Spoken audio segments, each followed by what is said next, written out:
Hey everyone, and welcome back. I'm Rick Fussell and this is the Ingrain Workshop. In today's video, I'm going to be restoring an 1880s Thomas & Kane post office box door. And then I'm also going to be building a bank for that door out of Buckeye burl wood. That's coming up next here at the Ingrain Workshop.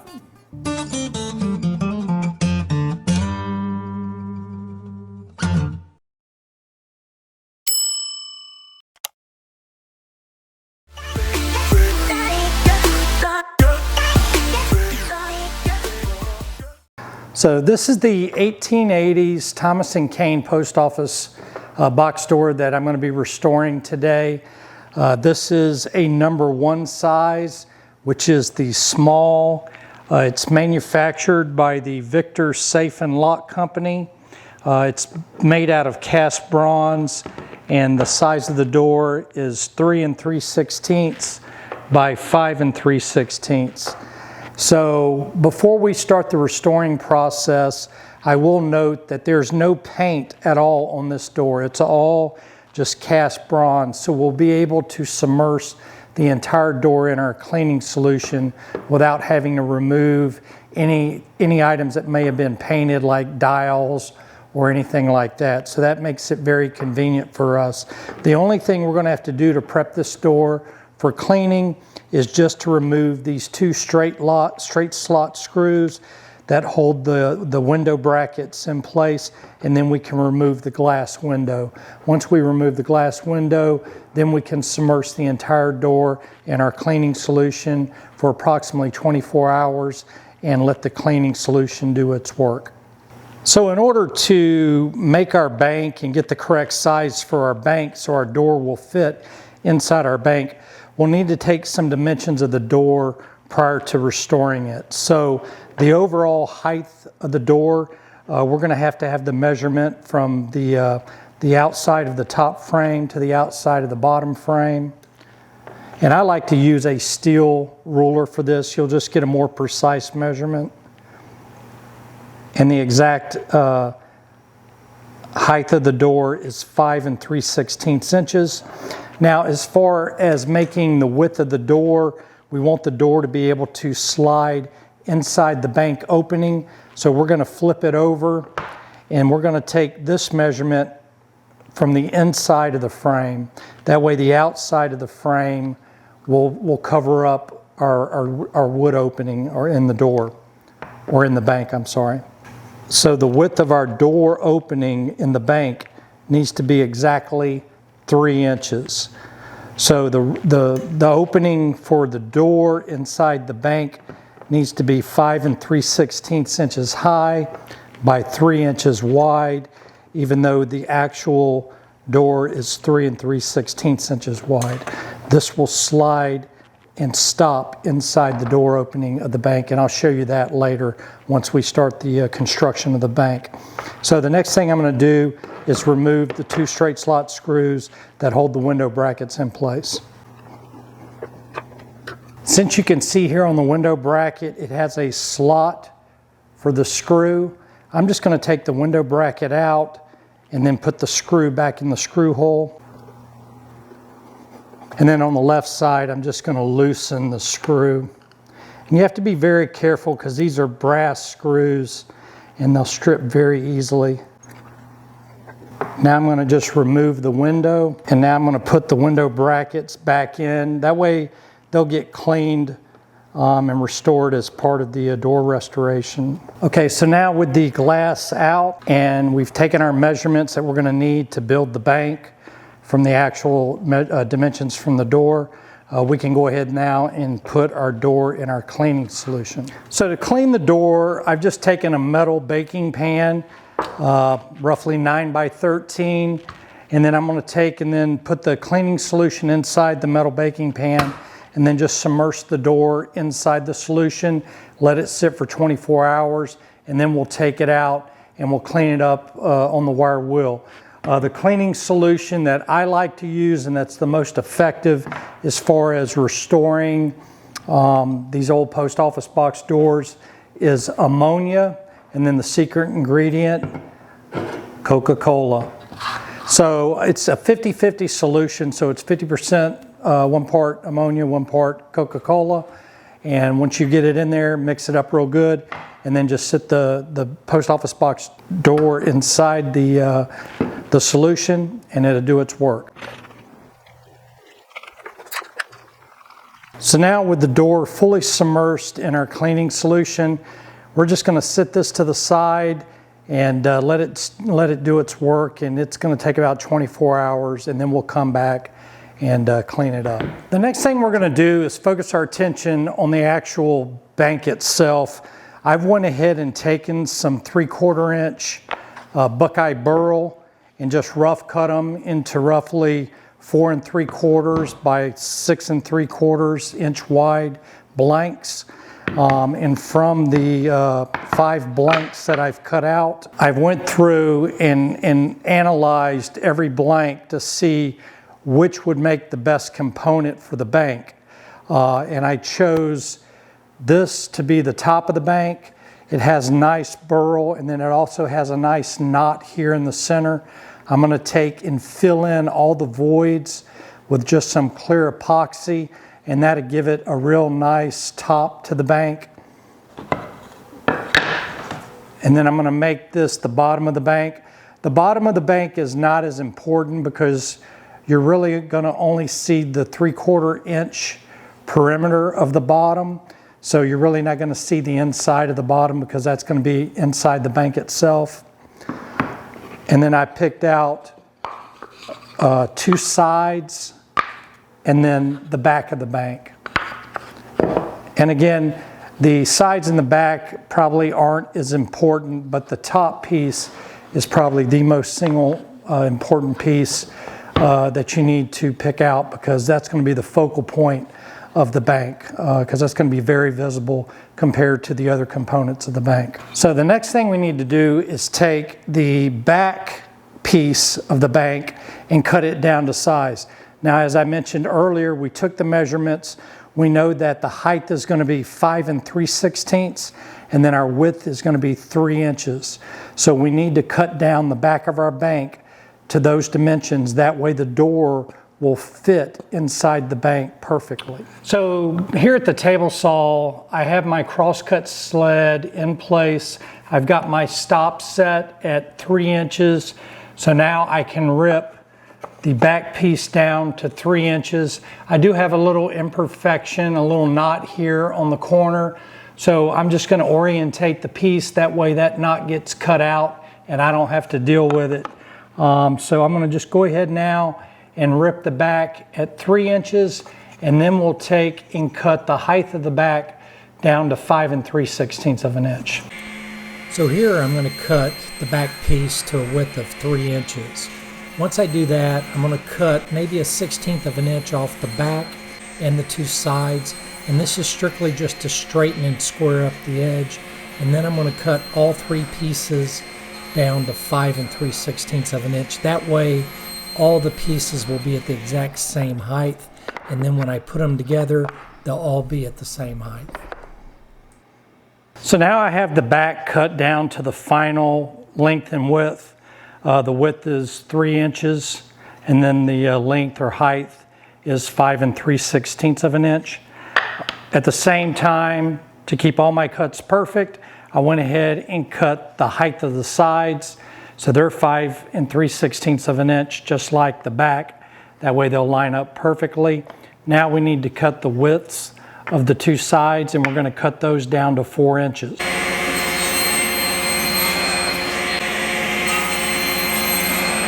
So now with the back cut to its final length, and then the 2 sides cut to their final length and width, you can see this is going to make up the body of the bank.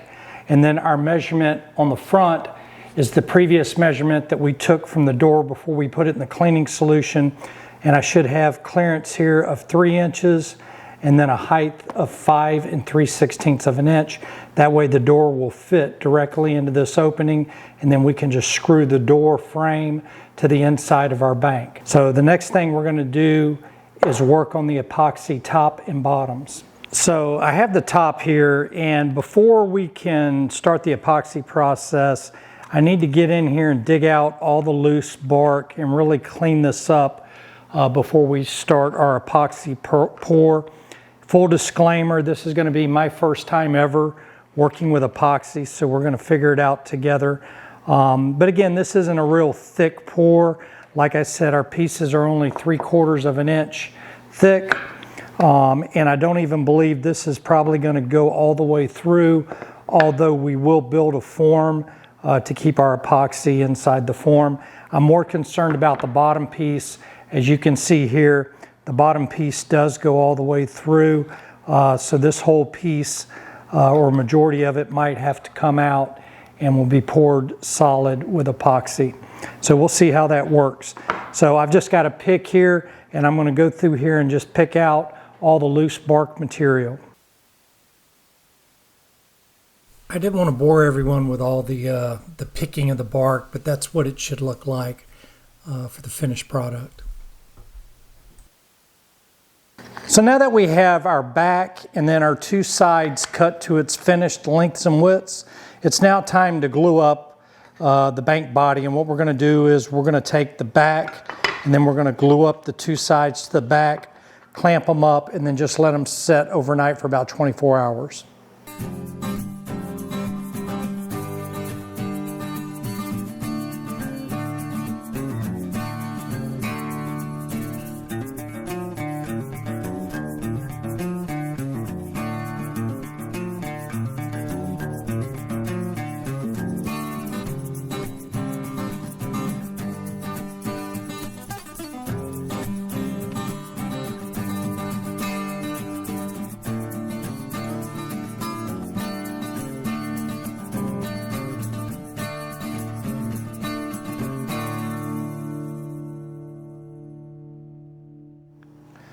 So we've been letting our door sit in the cleaning solution now for about 24 hours.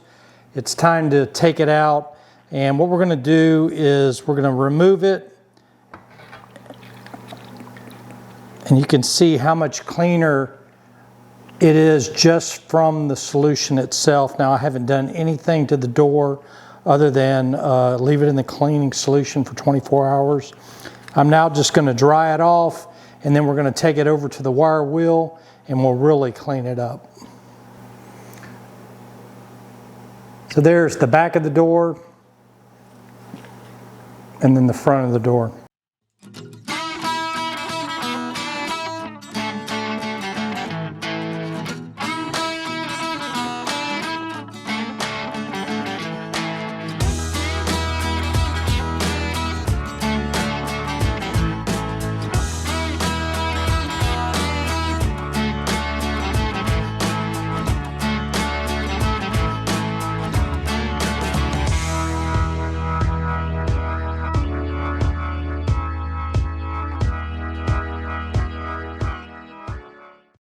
Now that we have the door cleaned, you can really see how shiny the brass on the door is. It's actually so shiny, it makes seeing the details on the door a little bit harder because there's no contrast. So the next thing I'm going to do is antique the door. And what I mean by that is I'm going to tape off all the solid brass areas. And then I'm going to take and spray paint the entire door with a black just enamel paint, and then I'm going to take some steel wool after it dries for about 30 minutes, and then I'm going to hit it with the steel wool. Now what that's going to do is once I hit it with the steel wool, it's going to take all the black paint off the high details that are on the door, but in the lower crevices of the details, the black will remain and give it a shadow effect and will make the detail of the door more outstanding and make it more visible, and it'll really make for a nice door. So the next thing we're going to do is, like I said, antique it with a black enamel paint, and then we'll knock it off with some steel wool.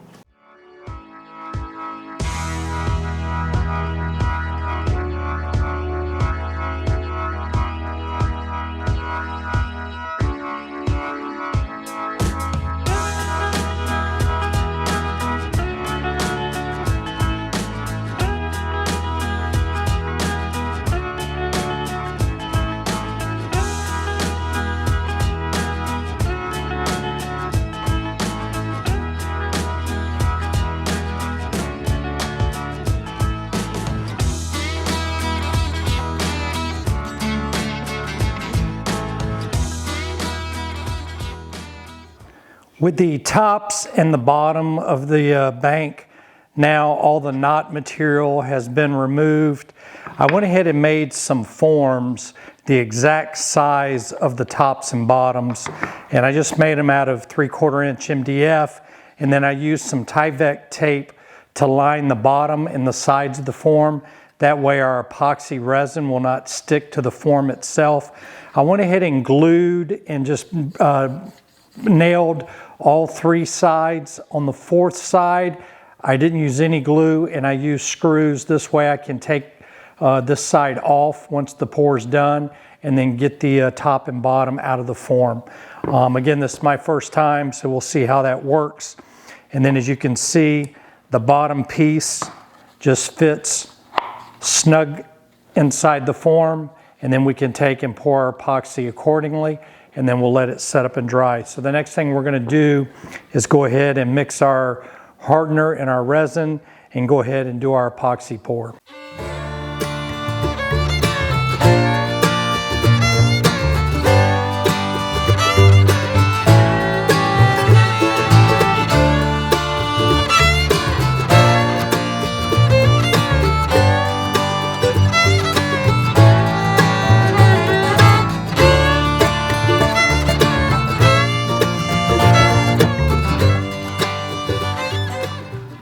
While our epoxy dries on our tops and bottoms, I've taken our bank body, which includes the sides and the back, out of the glue clamp. It's glued up now. So the next thing we're going to do is route a 3/4 inch round over on both the front edges and then the back edges. And I've got a 3/4 inch round over bit set up at my router table, and we're going to run and route those edges next.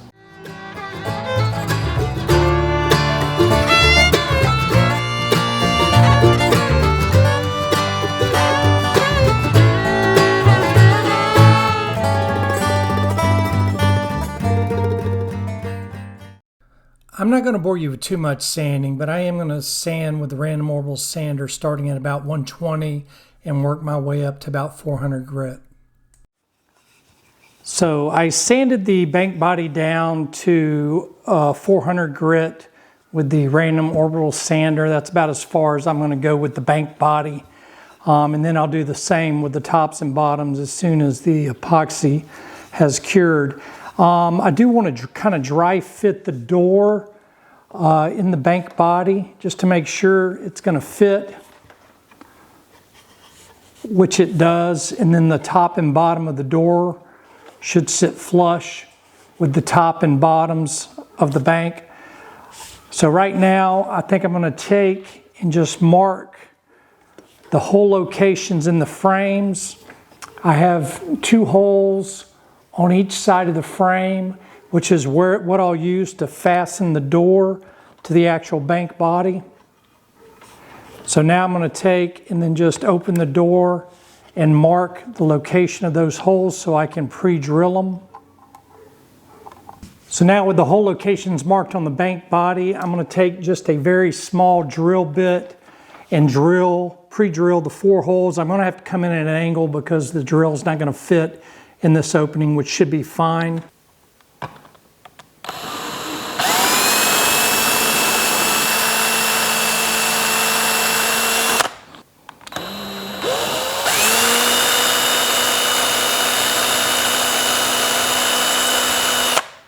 So now we have the 4 holes for the hinges that will hold the door in place pre-drilled.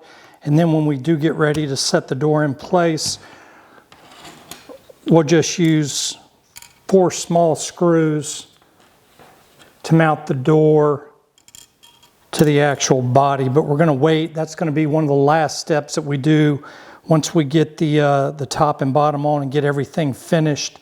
The door will be the last thing that we put in place. And you have to be very careful when you're cleaning this glass because the edges of the glass will cut you if you don't watch it. And then we can clean the glass again once we install it, just to get rid of any fingerprints. So mistakes were made during this project, and the first one being that in order to fasten the top to the bank body, I need to drill some pocket hole screws. I would typically drill the pocket hole screws before gluing up the bank body, but I had forgotten, so I'm doing that now. As you can see, you can do it while they're glued up, but it's just much easier just to shoot a pocket hole in the back and the two sides before they're glued up. So being a first-time epoxy user, I did not use any form release on this, and I did have to use some shims to get the tops and bottoms out of the forms, but I would recommend using some form release agent. It'd probably make your life a little bit easier.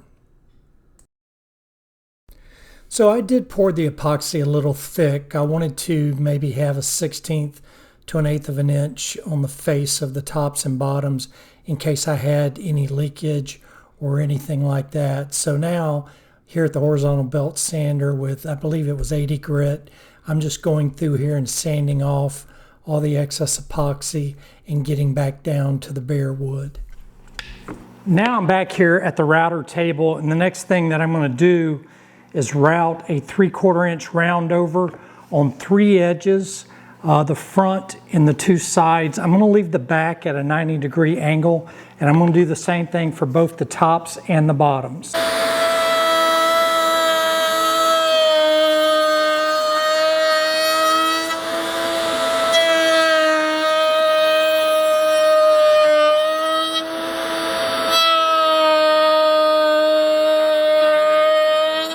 Just like with the bank bodies, I'm going to sand the tops and bottoms starting at 120 grit up to about 400 grit.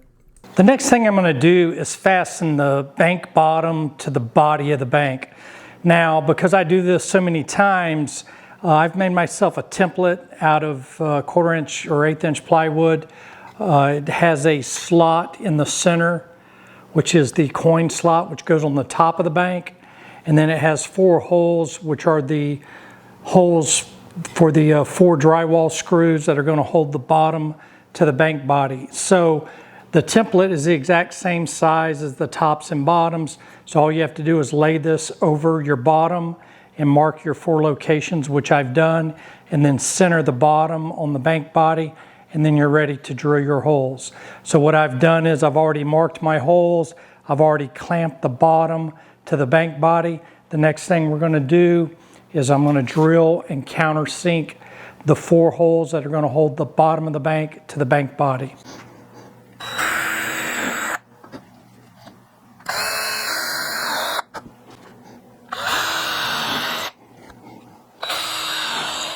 So I know earlier in the video I said we were going to clean the glass in the door and put it back, but since this bank is for my brother and he's a Harvard alumni, I took a Harvard lapel pin and put it in a petri dish and poured epoxy. Once the epoxy cures, I'm going to cut that out and use that as the window for the post office box door. Now this is the actual window that I took out of the post office box door, and then I poured in just clear epoxy a Harvard lapel pin. I glued it to the bottom of this petri dish with some super glue. And then I poured a thin layer of epoxy, approximately probably a 1/16 to an 1/8 of an inch thick, which is the thickness of this glass. So now I need to take it out of the mold, and I also need to cut it. So what I'm going to do is I'm going to overlay the window that came out of the door and center it with the lapel, and then I'll trace that outline, and then I'll be able to cut this square out at the saw after we get the form off of it, and then stick that in the post office box door to replace this glass window.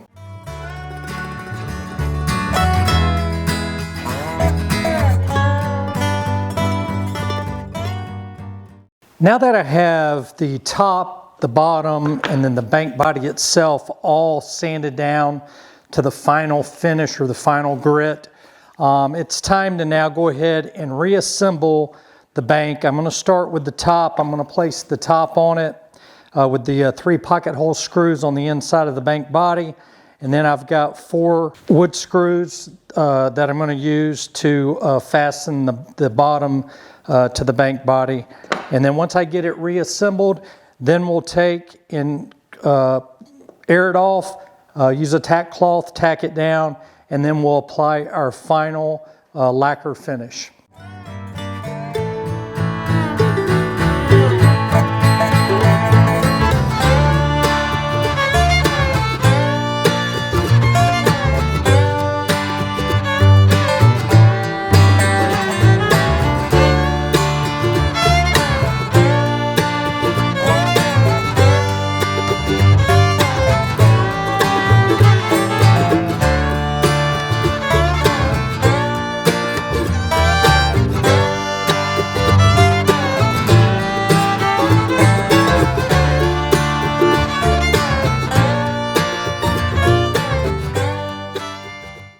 So with the customized window back in the door, it's time to now install the door inside the bank body. And as I showed earlier in the video, I had pre-drilled 4 holes, 2 on each side of the hinges.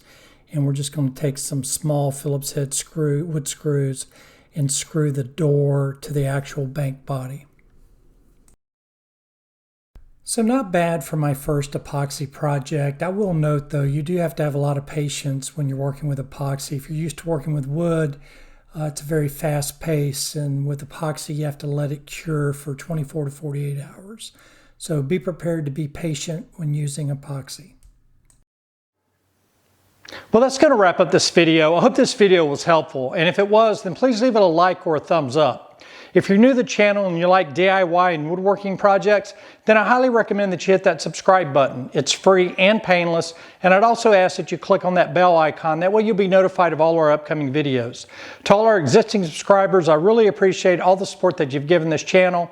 To my little brother, I love you. I hope this bank is what you were looking for. I'm Rick with the Ingrain Workshop. Until next time, have a wonderful day and God bless.